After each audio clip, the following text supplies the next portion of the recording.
Hello and welcome to the Rugby Roundup, September 26, 2024.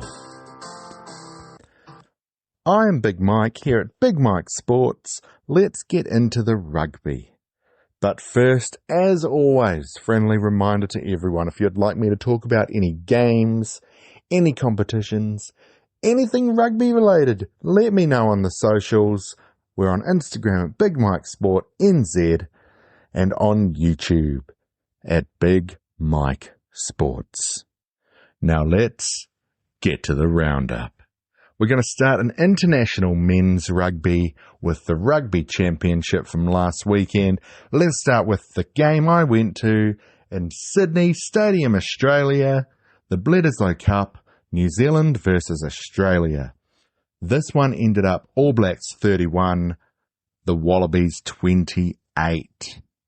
After 26 minutes, the All Blacks were winning this one 28-7. We were taking toilet breaks. It was a good old time for us New Zealand fans. And then it all went a little bit strange.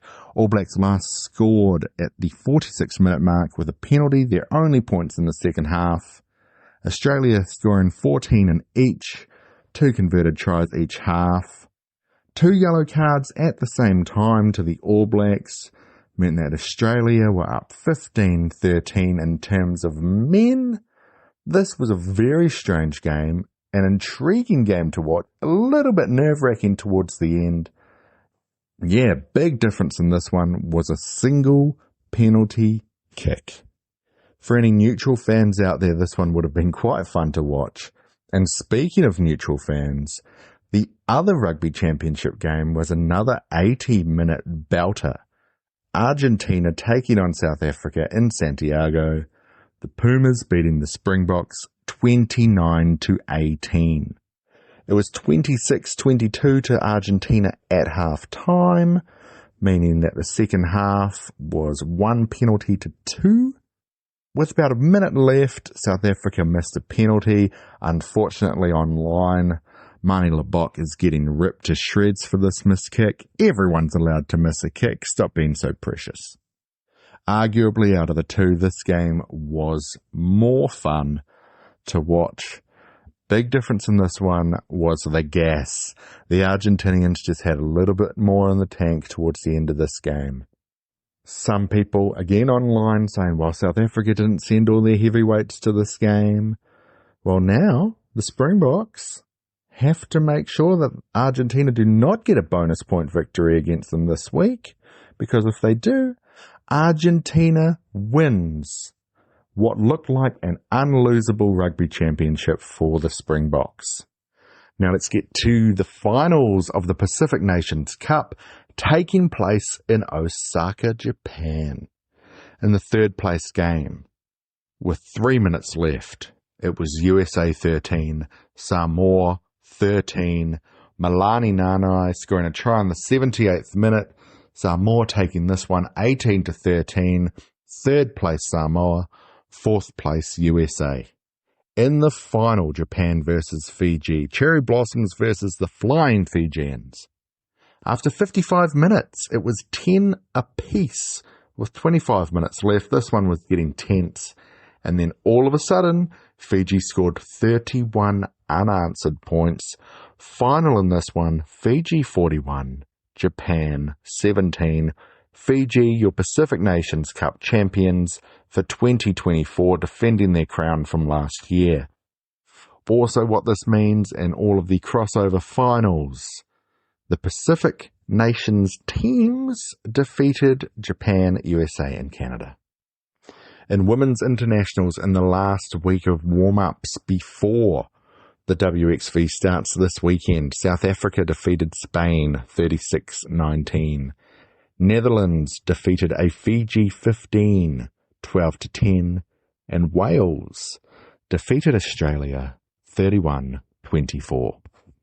Now let's go to the club rugby results from the weekend. We'll start in South Africa in the Currie Cup. An amazing Currie Cup final between the Golden Lions and the Sharks. In the 82nd minute, 59 metres out, The score was 14-13 Golden Lions over the Sharks. Jordan Hendricks of the Sharks steps up. Can he make the penalty? 59 metres out, final play of the game. If he misses, the game is over. The Sharks win the Currie Cup 16-14 with one of the most remarkable kicks you will ever see. To New Zealand's NPC, the top 6 teams played off against each other for the second week in a row. Tasman defeated Waikato 27-25, remaining the only unbeaten squad. Wellington defeated Bay of Plenty 30-25. They are on top of the table. Tasman do have one game in hand. And Taranaki defeated Hawke's Bay 63-19. Something wrong has happened to the Magpies since they lost the Ranfurly Shield, getting some huge defeats on their run into the playoffs. A correction from last week, Manawatu actually beat Southland 26-21. I got that result mixed up. My apologies, meaning that no teams have no losses with 2 rounds to go. In the Farah Palmer Cup in the championship final, Manawatu defeated Otago 33-3, meaning they will be promoted into the premiership next year. The team dropping down to the championship will be Northland, who finished 7th in the premiership, and in their last game lost 81-0 to Waikato, who did finish first, going into the semis this week, and after 6 games has a points differential of plus 202. Heading over to Europe now, in the top 14, Unbeaten Toulouse stayed unbeaten with a 2011 victory over Montpellier. The other unbeaten team going into the weekend, Lyon, lost to Vannes 30-20, with this being Vannes' first ever win in the top 14. Perpignan remains at the bottom of the table with no wins, and the other teams picking up victories over the weekend: Clermont, Castres, La Rochelle, Bordeaux and Toulon. First round of the Premiership Rugby in England. Repeat of last year's final. Bath avenged their loss 38-16 over Northampton. Another big victory from last weekend. Leicester, with an 81st minute try, defeated Exeter 17-14. Bristol Bears, Saracens and the Sale Sharks, our other winners from the Premiership in round 1. In the URC, we got this one a bit confused last week. The Stormers and the Bulls was also postponed, meaning no South African teams played. Every game played in the first round of the URC finished with the points being within 5. So no team won by more than 5 points. Leinster started their campaign with a 33-31 victory over Edinburgh. Munster, another favourite, 35-33 over Connacht. Ulster at 20 defeated Glasgow 19. Glasgow not able to continue their form from the final last year.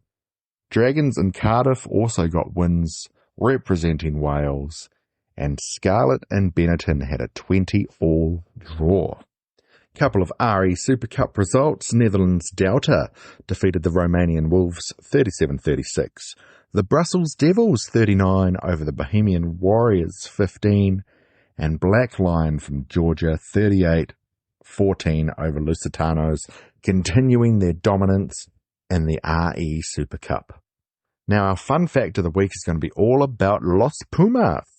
This year, Argentina have defeated South Africa, New Zealand, France, and Australia, defeating South Africa, New Zealand, and Australia in the same year for the very first time. All of these games were 2-game series where they won one and lost one. They've also defeated Uruguay. On November 16th, they have a match against Ireland. If they can win that, they would have defeated every team in the World Rugby Rankings top 4. Now let's get to our preview of this weekend in international rugby. In the women's side of the world, that didn't make any sense, WXV begins. Now if you do not know what WXV is, This is a competition started last year. There are 3 competitions, 1, 2 and 3, with 6 teams each, with 2 pools. Last year's winners, England won WXV1, Scotland won WXV2, and Ireland won WXV3. WXV1 will be in Canada with England, New Zealand, France, Canada, USA, and Ireland. WXV2 will be in South Africa with South Africa, Australia, Japan, Italy, Wales, and Scotland. And WXV3 is in Dubai with Spain, Fiji, Hong Kong, the Netherlands, Samoa, and Madagascar.